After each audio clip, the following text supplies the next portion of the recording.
جو بھی آپ کو باتیں بتاتے ہیں نا تو آپ کے فائدے کے لیے بتاتے ہیں. ہمارا مقصود صرف یہ نہیں کہ آپ کو لکیر کا فقیر جو کتاب پہ لکھا ہے وہی پڑھا دینا. ہمارا مقصود ہے کہ آپ کو زندگی گزارنے کا طریقہ آ جائے, آپ کو ماں باپ کا ادب, ماں باپ کا خیال, بہن بھائیوں کا, رشتہ داروں کا, عزیز و اقارب کا ایک شعور, ایک زندگی گزارنے کا طریقہ ہے. صرف مقصود نہیں کہ آپ کو پڑھا دینا ٹھیک ہے بھی جاؤ. کتاب کے اوپر لکھا ہوا کہ ماں باپ کا ادب کرنا چاہیے, بس یہ بتا دینا ماں باپ کا ادب, ماں باپ کا ادب. اگر ماں باپ پانی کہے تو نہیں لے کے آنا بھائی, بس ادب کے ساتھ کھڑے ہو جائیں. یہ ادب نہیں ہے. ادب یہ ہے کہ جو بات ماں باپ کہے اس کو فوراً اسے عمل میں لانا, یہ ادب ہے. جو بات ماں باپ سمجھائے فوراً اسے اسی وقت اس پر عمل کرنا, یہ ادب ہے. یہ ادب نہیں ہے کہ ماں باپ کا ادب کھڑے ہو جانا, کہنے ماں باپ کہہ دے کہ جاؤ پانی لے کے آؤ, جاؤ سودا لے کے, نہیں بھی ہمیں سردی لگ رہی ہے بھی ہم نہیں جا سکتے. کیا کر رہے ہیں بھی ادب سے کھڑے ہوئے ہیں, لکھا ہوا تھا ہم نے پڑھا ادب کرنا. ادب کا مقصد ہے کہ ساری باتیں جو نیک باتیں آپ کو کہے وہ کرنی, اور جن سے منع کہے وہ منع ہو جانا. تو یہ ہے ادب. مقصود ہے کہ آپ کو ساری زندگی گزارنے کا طریقہ سکھانا. اگر بچوں آپ ہماری باتوں پہ عمل کرو گے تو اس کا فائدہ ہوگا, نہیں عمل کرو گے تو اس کا نقصان کس کو ہوگا؟ ہمیں ہوگا, آپ کو ہوگا؟ تمہیں ہی نقصان ہوگا. پھر یہ بتاؤ کہ آپ اپنا نقصان کرنے کے لیے آتے ہو فائدہ کرنے کے لیے؟ فائدہ کرنے کے لیے.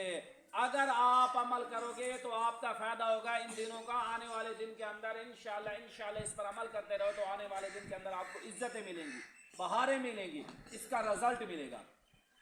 اور دوسری بات, ماشاءاللہ آپ جو بچے ہیں قرآن مجید اللہ رب العزت کی کتاب پڑھتے ہیں, اللہ کا کلام پڑھتے ہیں, آپ خوش نصیب ہیں. کیا ہیں؟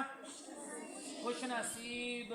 آپ اسے ادب کے ساتھ محبت کے ساتھ پڑھا کریں, اور اللہ ہاتھ اٹھا کے اللہ سے مانگے, یا اللہ تیرا شکر ہے کہ تو نے اس قرآن مجید کی دولت سے, قرآن مجید فرقان حمید لا ریب کتاب کی دولت سے نوازا ہوا ہے. رانا شاہد صاحب کے لیے دعا کریں, عمران صاحب کے لیے دعا, استاد عمران صاحب کے لیے دعا کریں, اور استاد شاہ صاحب کے لیے دعا کریں کہ جنہوں نے یہ انتظام کیا. آپ جیسے لاکھوں ہزاروں کروڑوں ایسے بچے ہیں جو ہوٹلوں پہ کام کر رہے ہیں, آپ جیسے ہزاروں بچے ہیں جو سودا سلف گاڑیوں میں بیچ رہے ہیں, ادھر ادھر کام کر رہے ہیں. تو آپ ماشاءاللہ خوش قسمت ہیں, خوش نصیب ہیں کہ اللہ رب العزت کا کلام پڑھتے ہو. خوش نصیب ہو نہیں ہو؟ آپ کی زبانیں اللہ رب العزت کا قرآن پڑھ رہی ہیں, کلام پڑھ رہی ہیں, تو پھر آپ خوش نصیب ہوئے یا بازاروں والے؟ آپ خوش نصیب ہیں, خوش نصیب ہے. اس پر جتنا شکر ادا کیا جائے کم ہے. کیا ہے؟ تو پھر سارے بچے کہیں یا اللہ تیرا شکر ہے, پھر کہیں یا اللہ تیرا شکر ہے, پھر کہیں یا اللہ تیرا شکر ہے. انہیں قرآن مجید کی دولت سے نوازا ہے, یا اللہ تیرا شکر ہے.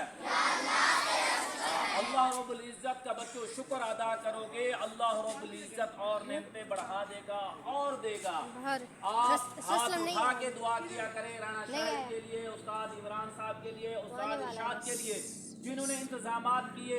دوسرے سکولوں کے اندر, اکثر سکولوں کے اندر انہیں ٹیچر نہیں رکھے, لیکن آپ خوش نصیب ہیں, وہ پیسے دینے, وہ سارے اخراجات برداشت کر رہے ہیں. کہتے ہیں کہ بس یہ بچے قرآن پڑھ جائیں, دین پڑھ جائیں, دین پر چلیں گے, دین پر میرے نبی اکرم صلی اللہ علیہ وآلہ وسلم کی سنت کو سیکھ جائیں, اور اپنے اللہ کے حکم ادا کرنے والے بنے. نبی اکرم صلی اللہ علیہ وآلہ وسلم کی سنت پر چلنے والے.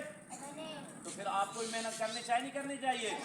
جو شخص اتنا آپ کے لیے جد و جہد رکھتا ہے, کوشش کر رہا ہے, تو پھر آپ کو محنت کرنی چاہیے نہیں کرنی چاہیے؟ کرنی چاہیے. ان کے لیے ہاتھ اٹھا کے دعا کریں کہ اللہ تعالیٰ ان کو ہر پریشانی مصیبت سے بچائے, اللہ رب العزت ان کو جزائے خیر عطا فرمائے, اللہ رب العزت انہیں اجر عظیم عطا فرمائے, اور اللہ تعالیٰ ان کے ماں باپ کو جنت الفردوس میں اعلیٰ مقام عطا فرمائے.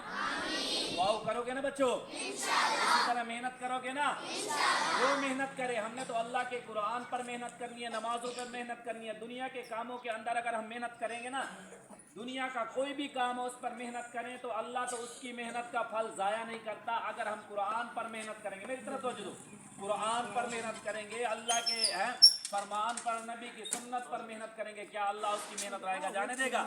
نہیں, اللہ محنت کا پھل دے گا. قرآن پر محنت کریں گے, دنیا میں بہاریں, آخرت میں بھی بہاریں, قبر میں بھی بہاریں. دنیا دنیا کی پریشانیاں ختم، آخرت کی پریشانیاں ختم، قبر کی پریشانیاں ختم، پھر ہمیں قرآن پڑھنا چاہیے نہیں پڑھنا چاہیے؟ اس کا پر عمل کرنا چاہیے نہیں کرنا چاہیے؟